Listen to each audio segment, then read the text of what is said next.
must believe in the prophets, you must believe in the books. Now, why is belief so important? Because belief is the philosophy upon which we base our actions. I repeat, belief is the philosophy upon which we base our actions. If we don't believe properly, then our actions will be improper.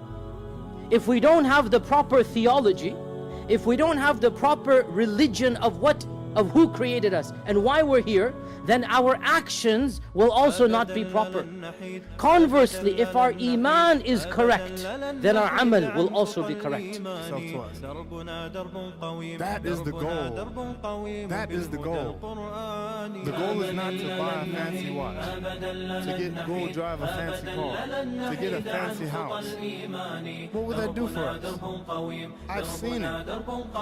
I've seen a guy spend $100,000 in one city. I have seen it. I have seen this. But that's what we're all chasing. And they throw all these different distractions on us. They make us fight against each other. So belief is the spiritual DNA. We have to make sure the internal wiring is correct. Then the external circuits will run properly. If we don't have the wiring correct, then we're not going to be able to function properly. Break individual lives down. What am I going to do in the next 16 years? What's the best thing I can do? Get ready to meet God. Owning real estate, going in business, teaching boxers, that won't get me to heaven. How many here believe there's a supreme being, believe there's a God? How many believe there's some power that made the sun, the moon, the stars? How many believe that this stuff didn't just come out here? Somebody wiser than us made it. How many believe there's a God? How many believe there's not a God? All right. Believe there's not a God. All right. If I told you who don't believe in God, if I told you that this glass sprang into existence, this glass made itself, no man made this glass, would you believe it? Would you believe I just told you this thing made itself? No.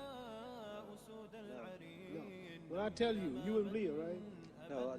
And that is why, look around you, everybody acts in accordance with his or her belief. So those who are passionate about a particular belief, their lifestyles reflect that passion. There are so many examples. So those people who believe, for example, in veganism or vegetarianism, right? As a matter of philosophy, they will change their cuisine. They will change their entire etiquettes of eating and drinking because they have a philosophy of living. Because they have a certain theological, because it is theological, a certain theological principle that they believe in so strongly that it affects their life, it affects their actions. Similarly, we have our own iman. So if that iman is correct, then the actions will be correct.